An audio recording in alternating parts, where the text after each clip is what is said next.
First, what does 2026 is the new 2016 even mean? Basically, people are revisiting old photos, bringing back fashion trends, and even reviving social media vibes from 10 years ago. Wow, think bright filters, retro fonts, and that early TikTok energy. Exactly. And it's not just random. People are nostalgic for a time before AI generated content took over. Before the world felt so complicated. Right. Remember Snapchat streaks? Those little Bitmoji avatars and all the weird captions we sent? Oh, yes. I actually found some old Snapchat screenshots from 2016 the other day. Wow, I thought I was so cool. It's like opening a time capsule of my teenage life. Same here. I posted a throwback pic recently, and my friends started tagging me, wow, this is so you then and now. It's funny because some things really never change, even as the platforms and tech do.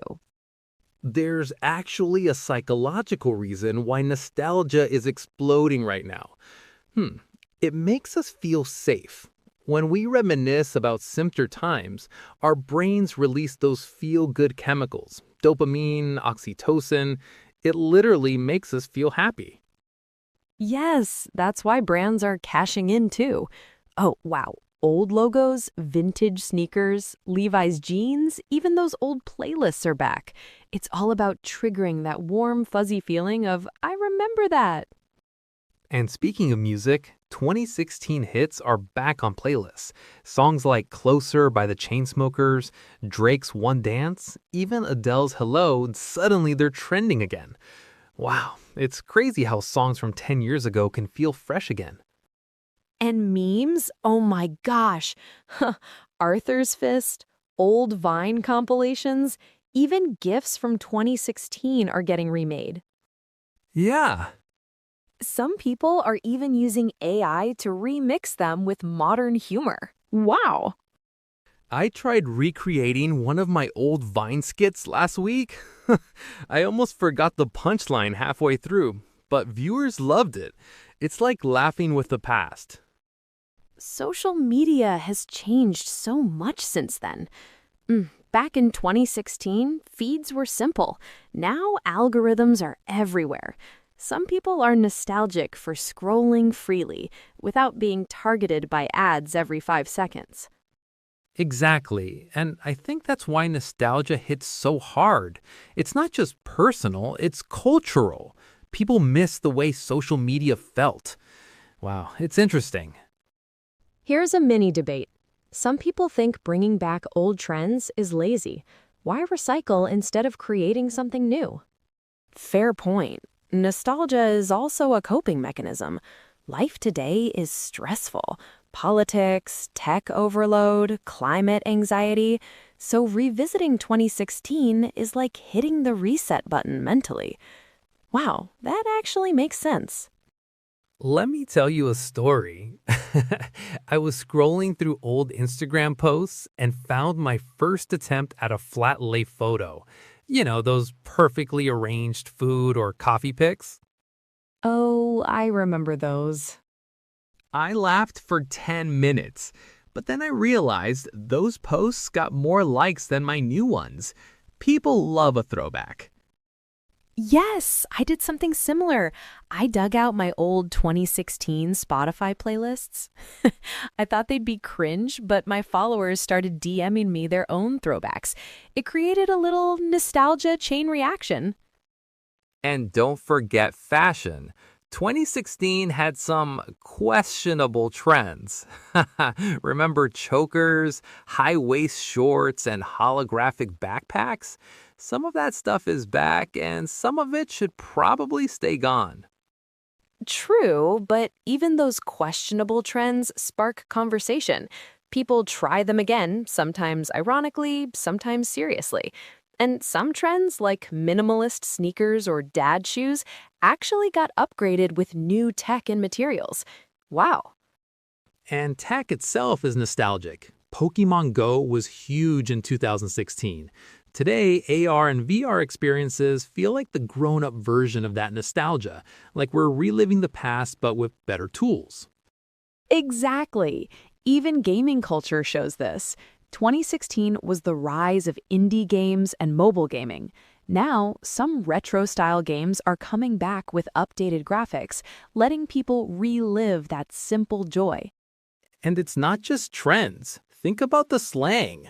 Words like lit, fam, or savage are making a comeback. Some people are even using 2016 memes and phrases in TikTok captions. Wow, it's like we're speaking in two timelines at once, 2016 and 2026. So the 2026 is the new 2016 trend isn't just about looking back. It's about understanding how culture, technology, and our minds interact. Nostalgia helps us cope, connect, and even inspire creativity. Exactly. And honestly, it's fun. Dig through old photos, listen to those playlists, even try those retro looks. Wow, there's a reason it's coming back. It feels good. And it connects us. Sharing these memories with friends, laughing at old memes, it's like a cultural bridge between then and now. That's a great way to put it, a cultural bridge. It also makes you think about the 10-year nostalgia cycle. It seems to happen regularly. In the 90s, people were nostalgic for the 80s. In the 2000s, it was all about the 90s. Now, here we are in the 2020s looking back at the 2010s. It's so true. Psychologists say it's because our late teens and early 20s are when our identities are really formed. The music, the tech, the friendships from that time feel more meaningful. Looking back helps us remember who we were and see how we've grown. That makes a lot of sense. For me, 2016 was peak Vine. I remember spending hours scrolling through those 6-second videos. They were so creative and funny in such a short amount of time. It was a different kind of digital humor. Oh, absolutely. And it died right at the end of 2016, which makes it a perfect little time capsule.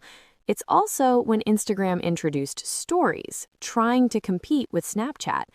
I remember everyone trying to figure out which platform to use. It felt like a simpler time for social media. Simpler is the right word. The feeds were mostly chronological. You just saw what people posted when they posted it. Now everything is run by algorithms that decide what you should see. People miss that feeling of control and authenticity. And the content itself was different. It was less polished. People weren't afraid to post a blurry photo or a silly, unedited video.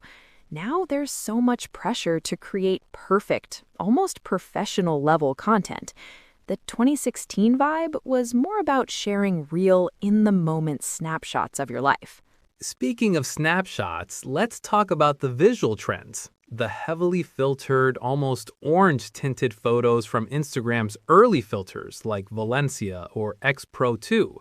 For a while, everyone tried to move away from that towards a more natural look. Now people are adding those filters back on, ironically. Yes. Or the flower crown filter from Snapchat. It was everywhere. It's funny how these digital artifacts become as nostalgic as a physical object, like a piece of clothing or an old gadget. That's a good point. It's not just about what we did, but the tools we used to do it. The technology itself becomes a part of the memory. I wonder what people in 2036 will be nostalgic for from today. AI-generated art? The early days of VR? That's a fascinating question. Maybe they'll miss the Wild West days of AI before it became completely integrated into everything.